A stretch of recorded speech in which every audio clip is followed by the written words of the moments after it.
All Hit Radio.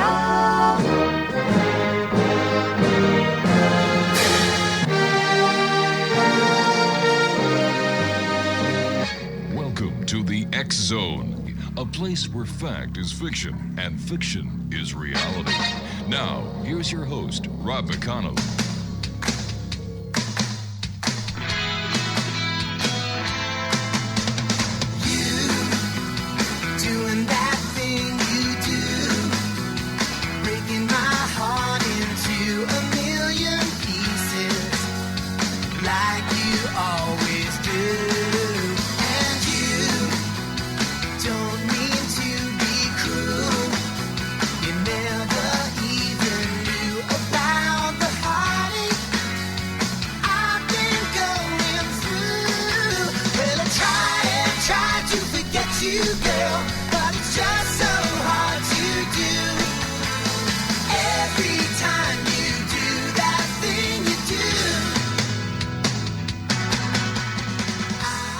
And good evening, one and all, and welcome back to the X Zone. I am Rob McConnell, and for the next 2 hours, I'm your host and your guide as together we will cross the time-space continuum to this place that I lovingly call the X Zone. It's a place where people dare to believe and dare to be heard. It's a place where fact is fiction and fiction is reality. And the X Zone comes to you Monday through Friday from 10 p.m. until midnight. Right here on the X Zone Broadcast Network, Talkstar Radio Network, Mutual Broadcast Network, and our affiliated radio stations in Canada and the United States, including your hometown radio, Classic 1220 in St. Catharines, Ontario, and WVEX in Midland, Michigan. My first guest tonight is Jim KOEPKE, and Jim has been researching the JFK assassination for nearly 25 years now. During that time, Jim has interviewed many high-ranking officials who held positions of power in the 1960s. Director Oliver Stone has stated that Jim's research is insightful and very valuable. Joining me now is Jim KOEPKE. And Jim, welcome back to the X Zone. Always great having you here, my friend. Thank you, Rob. It's always good to talk to you. Good to be here. Jim, you were a couple of weeks ago was the attempted assassination of former President Trump. And I wanted to contact you to see if you saw any similarities between the JFK assassination and the attempted assassination of President Trump. Boy, I'm glad you asked that, Rob, because there are so many similarities. Right away, I noticed that this whole thing just didn't make any sense. Mm-hmm.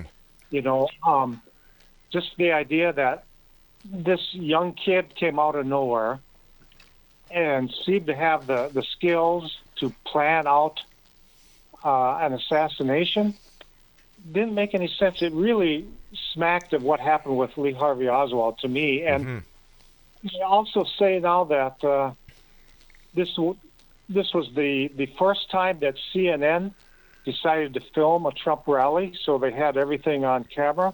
It's also the first time that the Secret Service had put snipers in place during a Trump rally. It seemed pretty obvious to me that, you know, they wanted this kid to kill Trump and then immediately to take the kid out, to kill the kid. And it just seems like here's a young, impressionable kid, right, that's got a hold of, and set him up to do this and probably told him, don't worry, nothing will happen to you. We'll arrest you and whatever, you'll be let go the next day or two.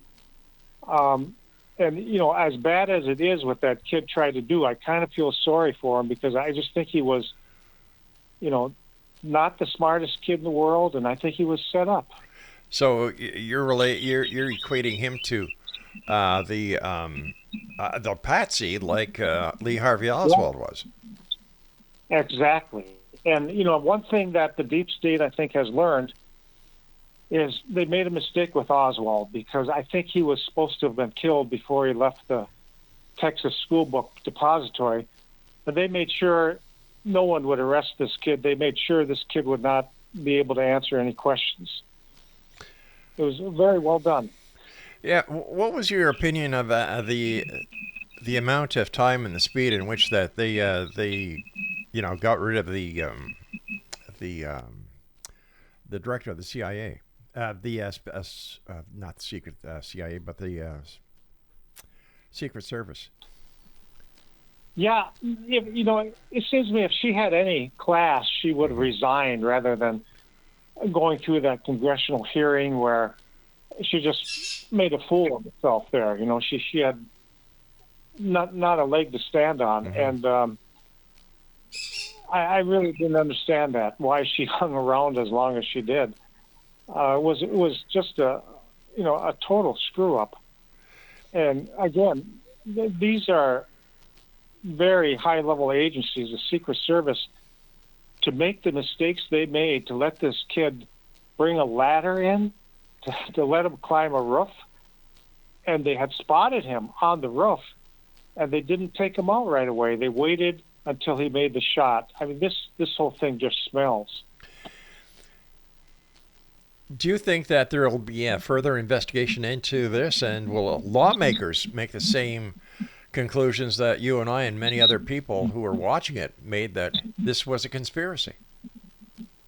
Yeah, it had to be a conspiracy. There's no question in my mind. I would not be surprised if this just kind of fades away now. The media doesn't seem to have that much curiosity about it, and we know that the media is in pretty deep. I mean, I think they're just an arm of the deep state.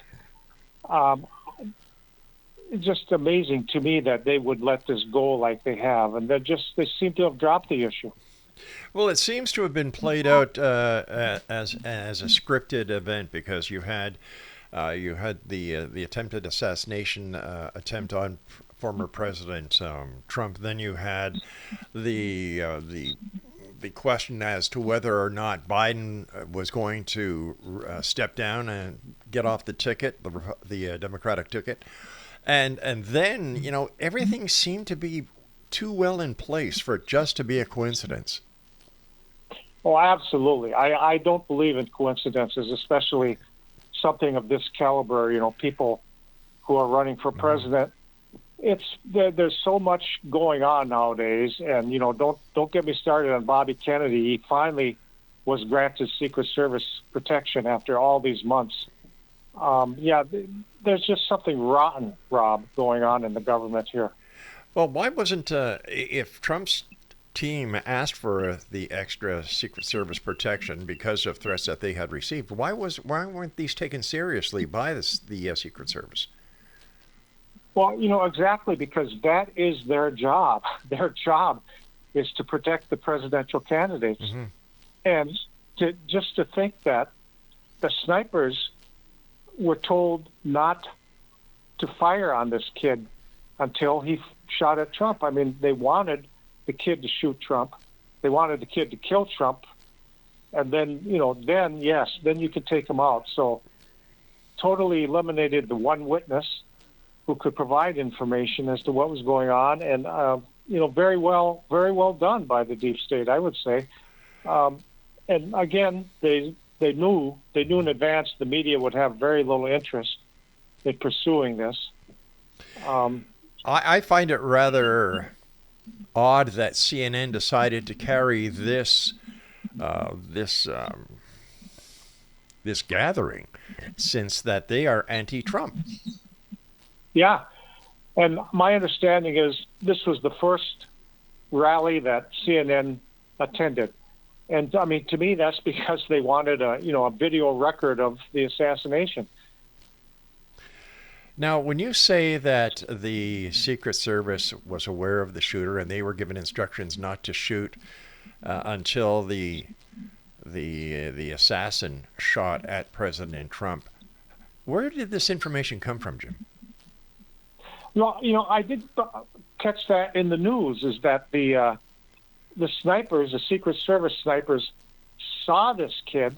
They saw him setting up, and they called for permission to, take him out. And they were told not to do anything. Wow. I mean, how much more obvious could it be that they wanted this kid to shoot President Trump, former President Trump?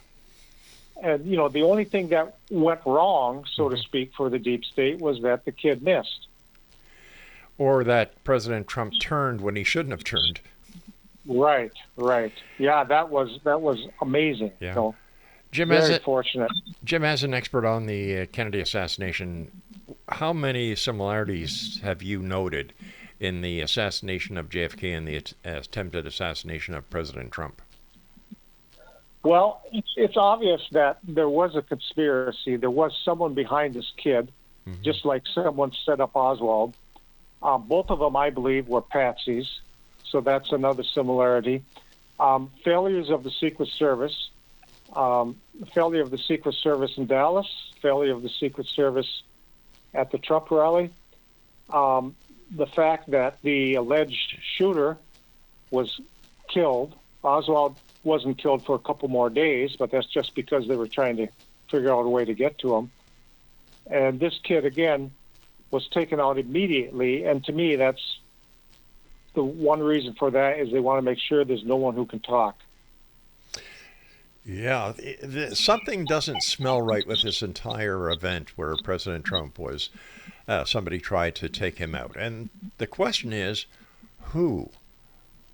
Who do you think was behind it? Oh, the deep state is certainly behind it, but I mean within who? Was it members of the high-ranking Democratic Party? Did they feel that insecure that if President Trump actually survived until the election, that because of Joe Biden's inability to think in a straight line, that he there was no way he could have beat Trump? No, and I think after that debate fiasco by Biden, it was pretty clear that Biden had no chance of beating Trump, and I think as they shuffled Biden out the door, they realized that his replacement, Harris, wouldn't have much chance either. And the one way they could assure that she would get elected is to get rid of Trump, because I don't think the Republican bench is that deep. Nobody seems to, engage a crowd like Trump does. Nobody has the following like Trump does. You get rid of Trump, and I have no idea who would have gotten the nomination. It's food for thought. Food for thought. Jim, please stand by. You and I have to take our first break. Exo Nation, our guest this hour is my good friend Jim KOEPKE, and Jim is the author of Chasing Ghosts, and it's available on Amazon.com. Jim and I will return talking about the JFK assassination and what Jim has discovered over the years as the X Zone continues with yours truly, Rob McConnell, on the X Zone Broadcast Network, Talkstar Radio Network, Mutual Broadcast Network, and on our radio stations, AM, FM, in Canada and the United States, including your hometown radio, Classic 1220 in St. Catharines, Ontario, and WVEX FM in Midland, Michigan. The X Zone, a place where people dare to believe and dare to be heard. We'll be back on the other side of this break. Whatever you do, don't go away.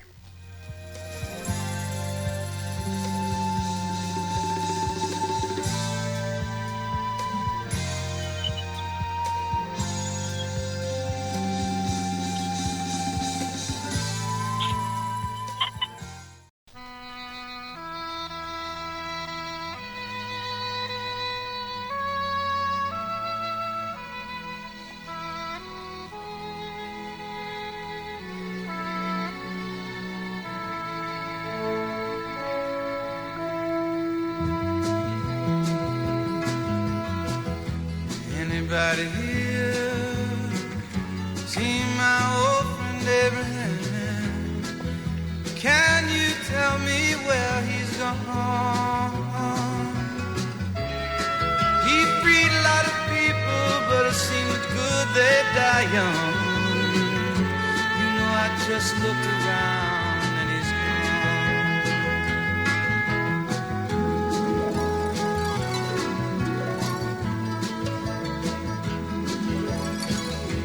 Anybody here see my old friend John? Can you tell me where he's gone? He freed a lot of people, but it seemed good they die young. I just looked around and he's gone. Welcome back, everyone. Jim KOEPKE is my special guest this hour, and Jim is the author of Chasing Ghosts. It's available on Amazon.com. Jim, why did you decide to look so hard into the JFK assassination and write your book, Chasing Ghosts? Well, the reason why, originally, I was just looking for kind of a hobby. I had a real stressful job, during the day, and I was looking for something to take my mind off it. And at that time, I could not consider myself to be a believer in the conspiracy to kill Kennedy. I thought, well, the government, this is how naive I was. I thought, well, the government is probably telling the truth. And the more I looked into it, the more I said, my gosh, this isn't right, and it's so obvious it's not right.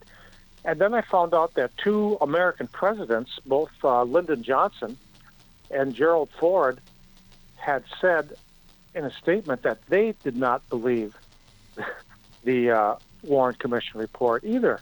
Well, wasn't and I thought, my gosh. Well, wasn't Ford on the commission?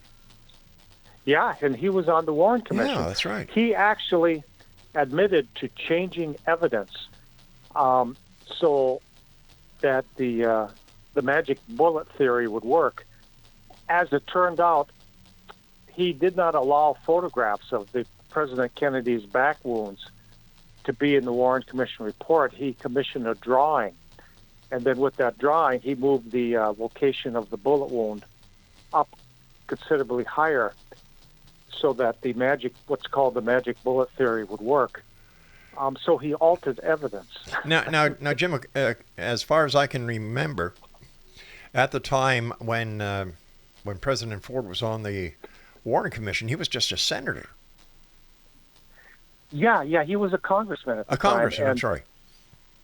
And there was an article before the Kennedy assassination, I don't remember, it was in the national magazine, either Time or Newsweek, that mentioned that Jerry Ford was the CIA's best friend in Congress. So to me, that indicates that he was more than willing to do the bidding of whatever the CIA told him. And I think the CIA controlled the Warren Commission. The head of it was Allen Dulles, who was a former CIA director who Kennedy had fired, and yet they put him in charge of it. So again, this had cover-up written all over it. Well, President Kennedy wanted to actually disband the CIA, didn't he? Yeah, he said he was going to shatter it into 1,000 pieces. And I think when he said that, he signed his own death warrant, because you just don't do that. There's a senator from New York called Schumer, Senator Schumer. Yeah. And you can Google this. He is on record one time when he gave an interview. He said, if you mess with the intelligence agencies, they will get back at you. And, that was really a startling thing for him to say. And I think he was just talking off the cuff. I'm not sure he really wanted to make that statement, but it was an honest statement. So, yeah. Now, as far as you know, based on any investigations that you've done on the Trump shooter, what do we know about him besides he was very young, and were the weapons legally obtained? I think the weapon he had was actually his dad's weapon, his father's weapon. And, the interesting thing is, and some of this stuff just seems to disappear sometimes when you see it on Google, but when I Googled it, actually an organization you probably heard of called Blackstone. Yes. Or BlackRock, they actually came to his school for some reason. I don't know if they were recruiting kids, and there's actually a picture of the person from that company with the shooter in a classroom. So they met. They knew each other, and it just seems to me that, here's a kid who might not have much direction in his life, and, he might have some mental health issues, and an organization like that might be looking for someone to do some dirty work, and they might have told him, hey, you're going to be a hero. The country will, make a statue of you for killing this bad man, Trump. Oh my God. Who knows what they told him, you know? Yeah. But You know, I'm not saying that President Trump did everything right. Please, you know, we all watched what happened on January. What was it, January the 6th? yeah, January 6th. We all watched that, and you know, we saw what was going on inside the Capitol, and you know, and even Mike Pence back right away. And you know what? I don't agree with what happened. However, as far as I'm concerned, isn't it the choice of the people who is elected as president? And even though President Trump has gone through all these court cases, there's more court cases coming up. If that's who the people of the United States of America want as their president, isn't that their right? that is their right, absolutely. And you know, the whole basis of America really is the right to freedom of speech, the right to protest. You know, and yeah, things got out of hand, obviously, at the Capitol, but you know, emotions being what they are, you know, there's very, very little violence that day, and to me, it wasn't that big of a thing. It was embarrassing, sure, but it wasn't that big of a thing. And Trump did a lot of good for this country, whether you like him or not. You know, and even if he wasn't a good president, you don't want him shot. You don't want him assassinated. Well, exactly. Yeah. Exactly. But when you look at the life and times of President John F. Kennedy and the life of times of President Trump, it's like night and day. Trump is a business person, and he treated the presidency, as far as I can see, as a business. And then you had President John F. Kennedy and Bobby, who were politicians, and they worked the political scene. Each had their own strengths, and I know for a fact, because I have quite a few friends in law enforcement in the United States, they loved him. The military loved him. The veterans loved him. You know, and the people who work the borders and who have towns and property near the border, the southern border, loved him for what he did. Oh, absolutely. Yeah, and it seems that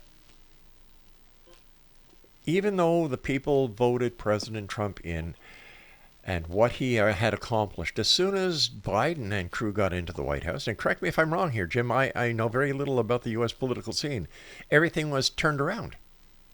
Oh, yeah. Yeah. You know, you got, Kamala Harris. I live in Minnesota, and Kamala Harris was funding some of the rioters, trying to get them out of jail and funding the organizations that were rioting. The police are very low on their list of concerns, the Biden administration. They seem to, defund the police and all that kind of thing. And if you want law and order, the Biden administration is not the presidency that favors law and order. At least that's my opinion. I believe that the political arena, no matter in which country it is, including Canada, the times are changing. Law enforcement has to grow with the times. And I think that President Trump certainly recognized this, and I know that our Prime Minister here in Canada, Prime Minister Justin Trudeau, and our Premier here in Ontario, they realize this. And they're doing their best, as well as the other political parties across Canada, to work with law enforcement instead of working against law enforcement. There you go. Yeah. Yep. That's what we need to do. Yeah, and I think that law enforcement, I believe, based on my own experience in law enforcement, that no matter if you're in the United States, whether you're in Great Britain, Australia, Germany, anywhere, law enforcement should work together, because they're the first. Absolutely. They're the first stage of defense, and if the information is exchanged openly, like it is between Canada and the United States, you have NCIC and we have CPIC up here, and in Quebec they have CRPQ, and that's all part of the CPIC information that we have this open exchange of information with the United States, and they have it with us. And it's worked over the years. It's worked. Yeah. So I really believe that working with law enforcement on a governmental level is what needs to be done. And if President Trump was doing that, which as far as I knew, I saw, and when CNN was blasting President Trump, well, that's because he was doing something, as far as I'm concerned. And there's no love lost between me and CNN, But anyway, I really believe that he was doing what he believed in his heart of hearts was best for the nation. Except, I think you're right. Yeah. Anyway, Jim, you and I will have to take a short break in about 30 seconds. So, Exo Nation, if you'd like to find out more about my guest, he's got a fascinating book, and it's entitled Chasing Ghosts. It's available on Amazon.com, and it's one of the best books I have. In fact, Jim sent me an autographed copy for our Exxon library here, and Jim, it's one of my favorite books. Well, thank you, Rob. Thanks so much. And you and I will be back on the other side of this very short break as the Exxon continues with yours truly, Rob McConnell, and my very special guest this hour, Jim KOEPKE, who is the author of Chasing Ghosts. And like I said, it's available on Amazon.com. And you're listening to us on the Talkstar Radio Network, Exxon Broadcast Network, Mutual Broadcast Network, and our family of AM, FM radio stations in the United States and Canada, including your hometown radio, Classic 1220, here in St. Catharines, Ontario. And you can listen to them online at classic1220.ca, and in the United States, WVEX FM in Midland, Michigan. The X Zone, a place where people dare to believe and dare to be heard, will continue on the other side of this break. So whatever you do, please do not go away.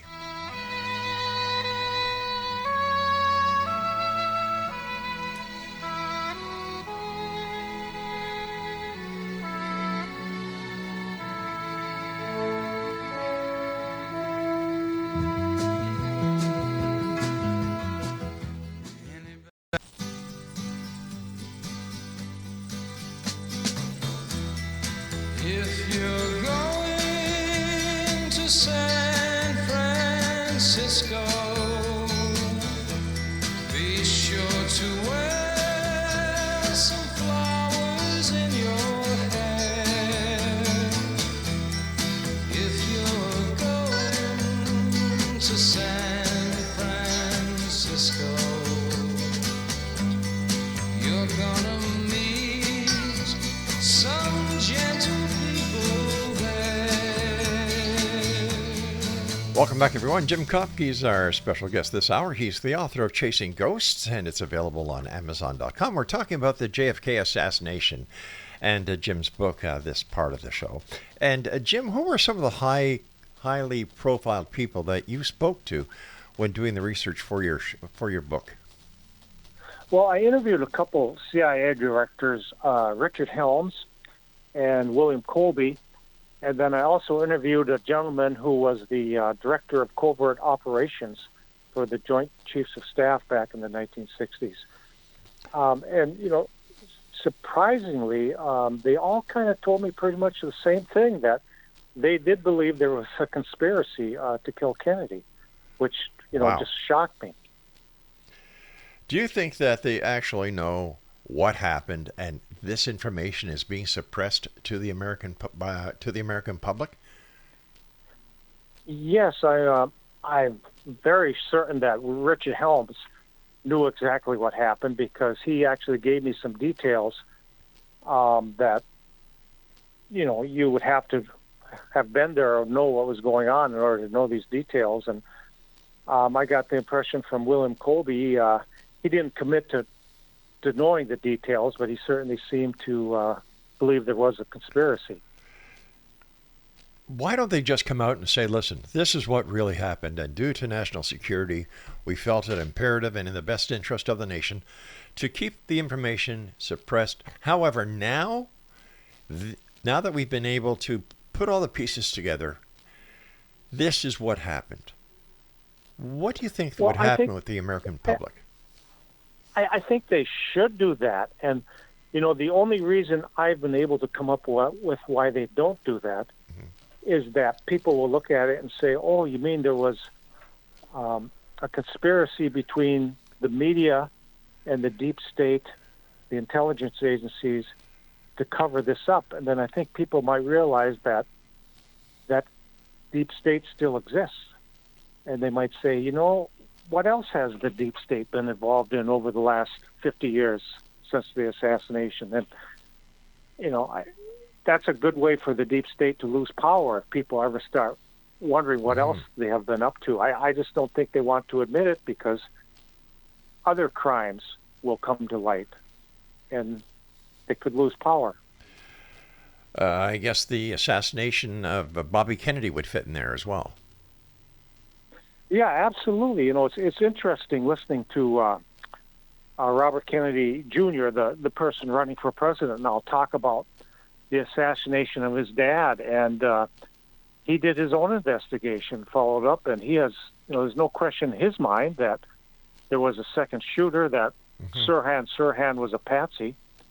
And it, you know, if you look at the forensic evidence, it certainly indicates that Sirhan never killed Bobby Kennedy. You know, the eyewitnesses placed him too far away from Kennedy. It's clear from the autopsy that Kennedy was killed at point-blank range, and the only person behind him at that time was a security guard, who some people saw as they were ducking. They saw the security guard draw his weapon. So Bobby Kennedy always, you know, the gentleman running for president now, feels that that security guard is the person who actually murdered his father. Now, let us say that Robert Kennedy is elected as president, which I think his chances are very slim of that happening. Very slim, yes. Would it be possible for him as president to order a new investigation into the assassination of his dad? Absolutely, and I have no doubt he would do that. And that's why I don't think, even if he were to somehow win the presidency, I think he would have a target painted on his back, because, you know, it's, again, you take on the deep state and your life isn't worth anything. They would find a way to stop him. I believe that. So in some ways, I think it's a good thing that Kennedy has no chance of winning, because I just don't think he would last very long. Is it possible for the deep state to be disassembled, or has it gone way past that point?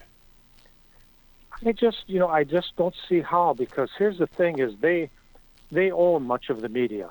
If they tell the media this is the narrative, most of the mainstream media will follow that narrative. I think they also have a lot of dirt on a lot of people in Congress. You know, I hate to be so pessimistic, Rob, but I just don't know how you could dismantle the deep state at this point. You could cause it some trouble.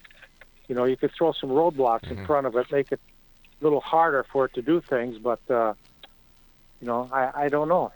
Jim, I'm still having problems understanding how the CIA can actually operate within the United States. You know, they had an office, I believe, in the University of Florida, where a lot of the operational planning for the Bay of Pigs was done, and yet, how the hell could they pull that off if they're not allowed to operate within the United States?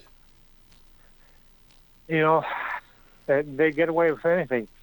When I was looking into this, and I had a number of people I talked to in the CIA, I was told that, I live in Minnesota, and I was told that the CIA actually has an office in downtown Minneapolis. And I said, why would they have an office? And I followed up on it as best I could. I went over to the office building, and of course everything there was locked down, but yeah, they do. And who knows how many other cities they have offices in. I think it's illegal for them to operate in the United States. Is it possible that under a directive, an executive order by the President of the United States somewhere down the line, that their ability not to operate in the United States has been rescinded, and that now they're part of Homeland Security and, you know, the national intelligence chain? Well, you know, that's a good point. That could be. I don't know. I don't know. I'm not aware if that has happened, but, you know, they seem to do whatever they please. And they do have an enormous black budget that they are not held accountable for. I mean, nobody seems to know where that money goes. So I bet, in today's environment, intelligence is a necessary evil. Sure. I understand that, and I appreciate it. But when it comes to nefarious acts within the country to which they're protecting, makes no sense. Makes no sense at all. I agree, and I think the Congress is so thoroughly compromised by the intelligence agencies that their hands are tied. Who knows what the CIA has on them? They know who their girlfriends are. They know about crooked financial things going on, and I'm sure that they're blackmailing a lot of people who are in Congress right now. Jim, we've done many shows on Big Brother here on the X Zone over the years.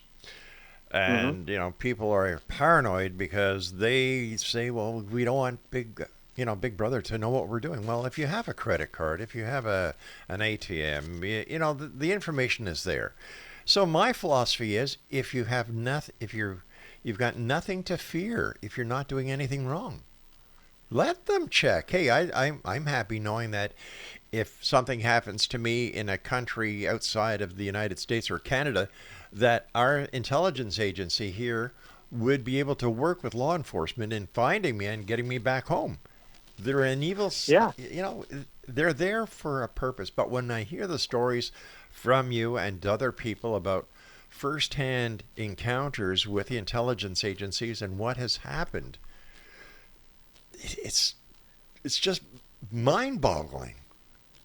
It is, and this is what happens when there's no accountability. Anytime you put an organization in charge of things where they have billions and billions of dollars that are in what we call a black budget, who knows what they're doing with it? And human nature, I think, is that the attractiveness of having power, and you can do pretty much anything you want if you have enough power. No one wants to give that up. No one wants to relinquish the power they have, Power is very intoxicating, that's for sure. Yes. Jim, in your opinion, watching what is going on in the U.S. presidential race, how do you see it ending up? Do you see that there's going to be more political interference? Do you think that there will be another attempt of something or other? Do you think there's going to be more tampering of the voting system? Or is it going to be a nice, clean election? Oh, no way. I wish it would be a nice, clean election. I think we're, again, going to see, this time, tens of millions of mail-in ballots that come from the Ethernet. We're going to see so much crooked stuff going on, probably on both sides, that, I think the election results will be almost meaningless. And I don't think either side is going to accept. If Trump wins, I don't think the Democrats will accept it. If Harris wins, I don't think the Republicans will accept it. And I think, there might be some reason to that, because, again, I just think that this whole voting system, I think, is just going to be a disaster this time around. Well, it'll be worthwhile watching TV, isn't it? Something that I couldn't understand, Jim, is that when President Trump was in court, they didn't allow the cameras into the court. And yet when O.J. Simpson was on trial, the cameras were all over the place, inside the court and outside. Yeah. That's when that kind of thing happens, that tells me somebody is trying to control the narrative. If Trump made his case too well, or something like that, they want to control the information that comes out of the courtroom. And again, whether you like Trump or not, there wasn't something right about that whole business. Yeah. Jim, stand by, my friend. You and I have to take our final break. And Exonation, sure. Jim KOEPKE is our special guest. And he's the author of Chasing Ghosts. It's all about the JFK assassination. It's available on Amazon.com. This is hour one of tonight's show. I will be back on the other side after we say so long to Jim in about 15 minutes with our next guest. Another interesting hour here on the X Zone with yours truly, Rob McConnell, and we're coming to you on the X Zone Broadcast Network, Talkstar Radio Network, Mutual Broadcast Network, and of course on your hometown radio, Classic 1220 in St. Catharines, streaming at classic1220.ca and on WVEX in Midland, Michigan. Don't go away. Summertime will be loving there in the streets of San Francisco.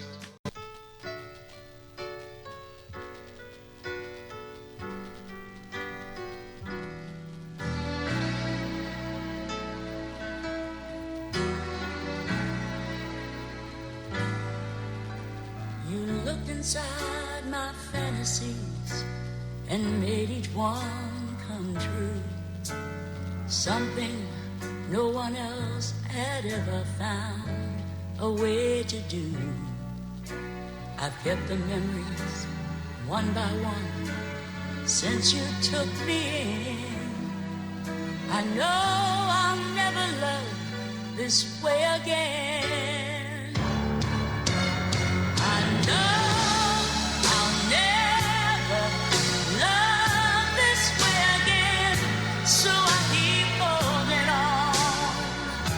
before the good is gone.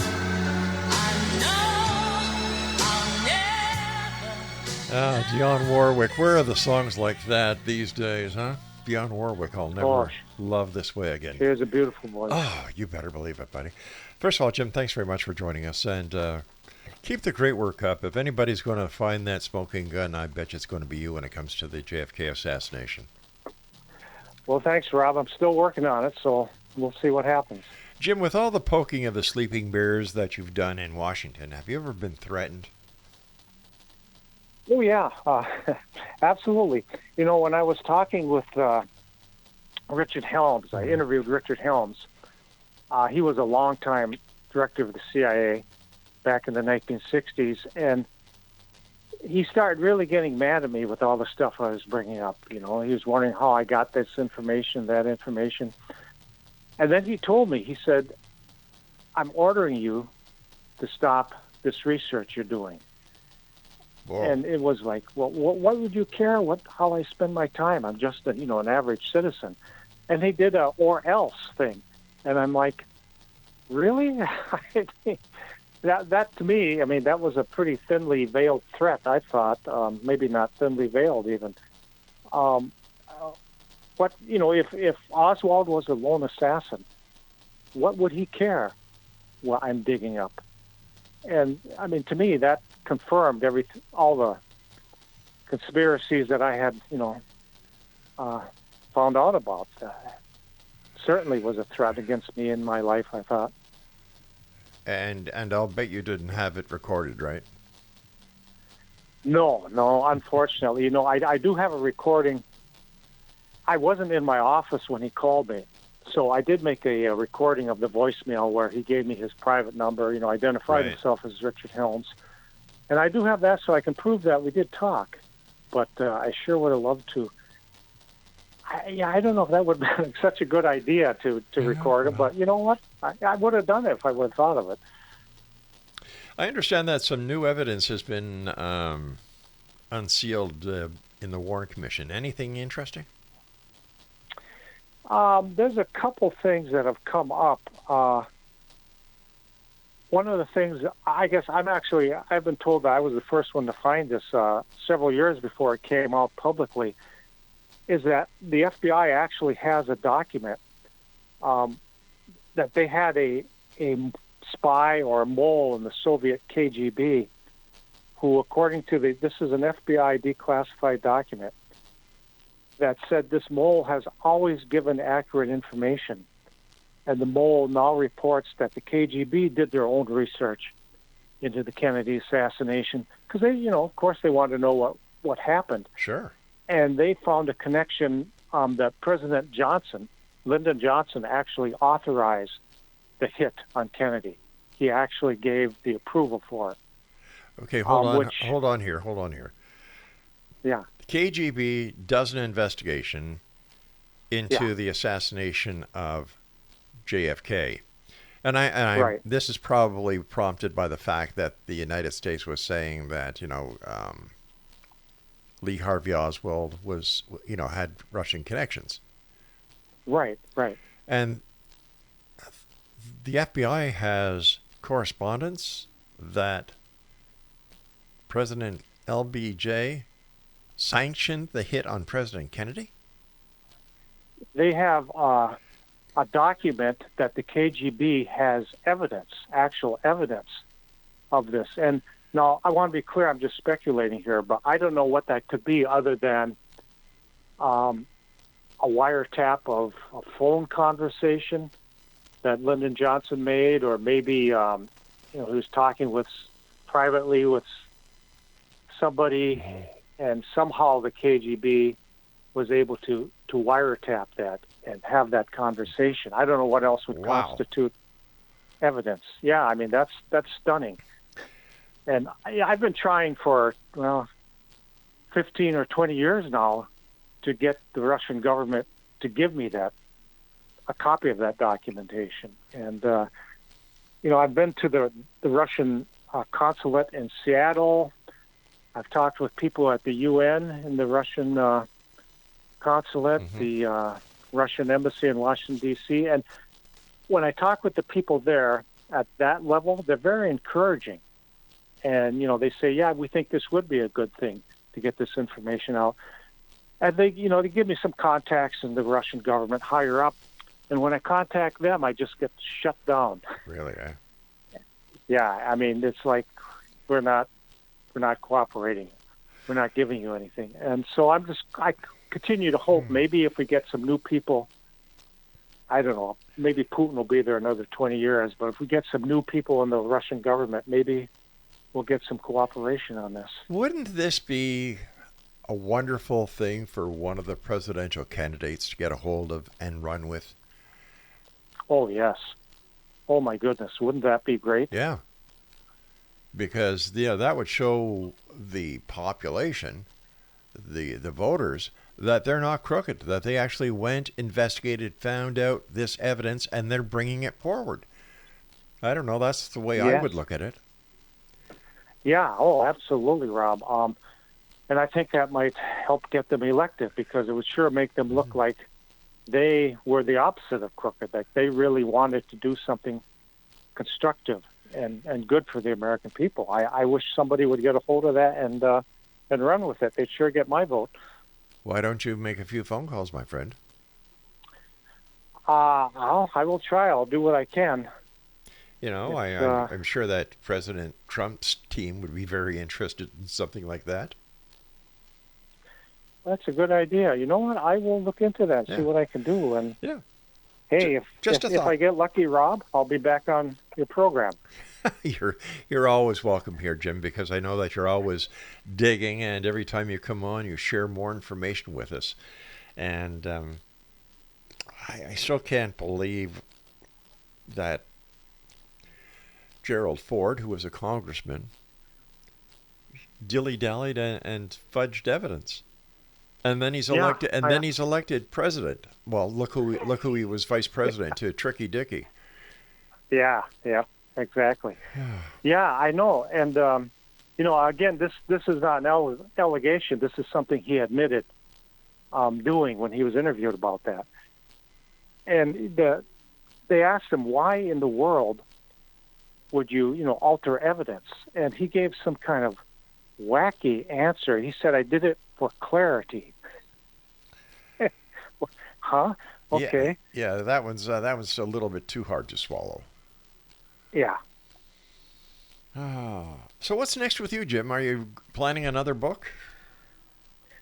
Well, not right now. What I really want to do is, if I can get a hold of this information that the Russian government has, I would put it on the internet where anybody can access it for free, because, one of the things I really believe strongly in is I wouldn't use that information to make money. Yeah. Because this is more important than that. I would just put it out there for free because this is something everybody deserves to see. You deserve to know the truth about what happened because it affected everybody. It affected everyone in the world when Kennedy was killed. Yeah, I can still remember where I was when I heard about it. We were on our way home on the school bus, and the school bus monitors were talking about it. And when I got home, my mom was listening or watching TV, and I remember her crying. Yeah, sure. It was just a horrific event. And then I remember watching the television with my Uncle Joe when, Lee Harvey Oswald was shot by Jack Ruby. Then I remember sitting down with my Uncle Joe watching TV when Bobby Kennedy was shot. And I don't think anybody should have to have memories like that because it opens up the can of worms on what and who is really behind the curtain. And like you say, the deep state, well, I wish we knew what they knew. And I think it's the right of every citizen in whichever country they are to know what is happening unless it is in a total matter of national security. Well, right. Yeah. And in this case, we really deserve to know. Yeah. Everyone deserves to know. That's just no question. Oh, my friend, do you go out and give lectures, Jim? Oh, yeah, I do. I do primarily in Minnesota, but I've done lectures down at the annual JFK symposium in Dallas they have every year. And when I go around the country visiting, I'll, do my presentations here and there. And I usually get a pretty good crowd. I do a lot of local colleges, and I usually get well over 100 people. Wow. So there's still a lot of interest. What is the number one question you get asked when you go out and do your lectures? One of the questions is what you asked is, have you ever felt threatened or felt like your life was in danger? And I say, well, yeah, definitely. And, the other thing they say is there a smoking gun still out there, evidence? And then that's when I tell them about the documents or the evidence that the Russian government has. It's there. We just need to get some cooperation to get it out. Why do you think the Russian government would not give that over willingly to the United States to help with the investigation and finally closing the file? The only thing I could think is that it's blackmail, is that they can call up the CIA and say, do you want us to release this and show how dirty the CIA is, show that the CIA murdered the president? And then now they have something over the CIA, so if I was a Russian government official, I would want to have some control over the American CIA, and that's pretty good blackmail. Jim, as always, when you're with us, time goes by so fast. I want to thank you once again for joining us tonight. Always a great pleasure. And Exo Nation, if you'd like to find out more information about our guest, get his book. Everything is right there in black and white. Chasing Ghosts. It's available on Amazon.com. Take care of yourself, Jim. Regards to the family. Thanks so much, Rob. Good night. Good night, Jim. Exo Nation, I'll be back on the other side of this short break as we continue with the X Zone. Hour number 2 is up, and we're coming to you on the Talkstar Radio Network, X Zone Broadcast Network, Mutual Broadcast Network, and on radio stations in Canada and the U.S., just like your hometown radio, Classic 1220. And in the United States, WVEX 105.3 FM in Midland, Michigan. I'm Rob McConnell. I'll see you on the other side.